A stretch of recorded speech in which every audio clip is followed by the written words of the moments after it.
et bienvenue sur le plateau Éco-Coiffure pour ce MCB by Beauté Sélection 2015, cette deuxième journée.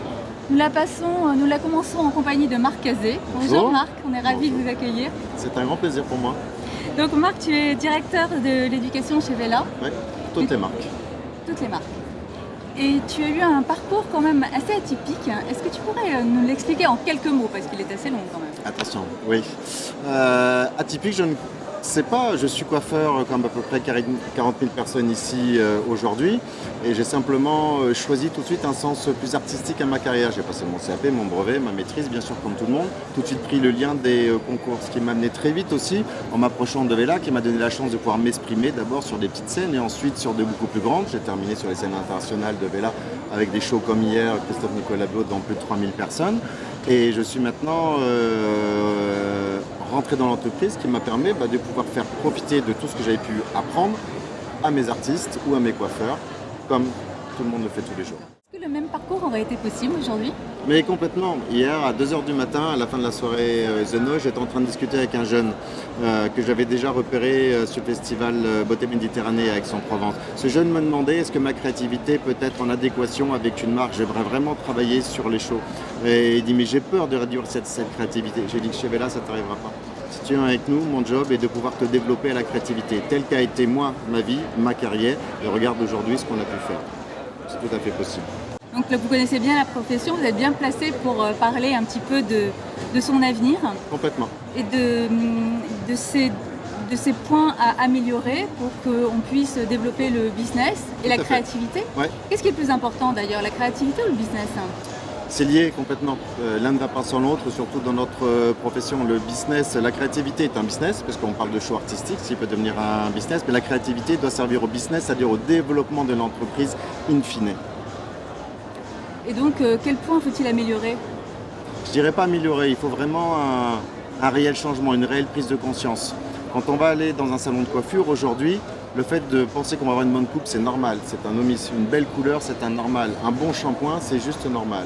Ce qu'il va falloir faire, c'est développer et ne pas oublier ce pouvoir de proposition qu'a le coiffeur, puisqu'il a l'opportunité de parler avec sa consommatrice, mais surtout de penser à chaque fois quelle est la valeur ajoutée que le service va apporter, bien sûr à sa consommatrice, mais aussi et surtout à son entreprise. Et ça, le coiffeur oublie de le faire, souvent. Je ne dis pas qu'il oublie de le faire, mais certaines personnes ne le font pas complètement. Aujourd'hui, nos amies esthéticiennes le font à 100%. Quand elles vendent un service dans l'Institut, il y a automatiquement le même montant, c'est la target recherchée, en proposition de produits à emporter de revente. Nous, dans la coiffure, nous savons proposer pour la beauté du cheveu, mais parfois, on va oublier de penser simplement que je dois bien sûr penser à ma consommatrice, répondre à ses besoins, répondre à tout ce qu'elle a envie dans le plaisir. Tu parlais d'artistique ou de business, etc. Mais l'idée, c'est vraiment d'aller vers, quand je vais approcher une cliente, je vais devoir faire un diagnostic pour ses cheveux, pour la couleur finale et pour la coupe finale.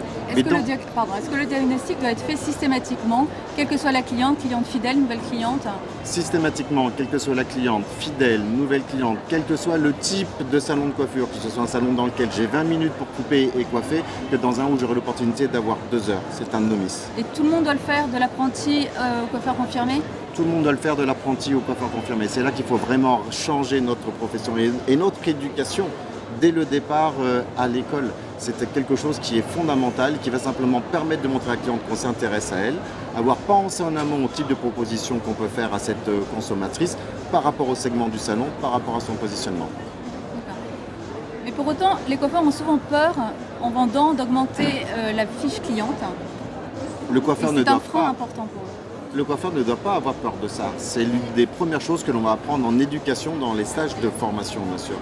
C'est la peur d'annoncer le prix, c'est normal, nous sommes des émotionnels coiffeurs et je suis bien passé pour le coiffeur. Mais en aucun cas, le coiffeur doit se mettre dans le portefeuille de sa consommatrice. Il doit proposer. Nous avons des techniques en formation pour ça et c'est la cliente qui décidera. Une cliente va refuser un shampoing parce qu'on ne lui a pas proposé le tarif, alors qu'en fin de compte, elle aurait complètement pu l'acheter. Elle va juste sortir de chez vous pour aller acheter un shampoing beaucoup plus cher dans un magasin à côté.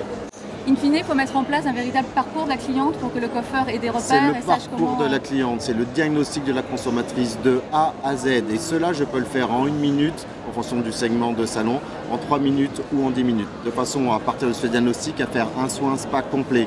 Ou simplement le shampoing rapide et la crème instantanée qui va permettre de ne pas perdre de temps pour la consommatrice. Et celle avec laquelle je pourrais aller plus loin, elle est vraiment au maximum de satisfaction et de qualité de sa fibre capillaire.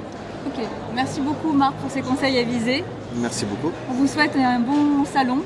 Il est très bon, il est excellent. Il est excellent, bon, mais tant Merci mieux. beaucoup. À bientôt.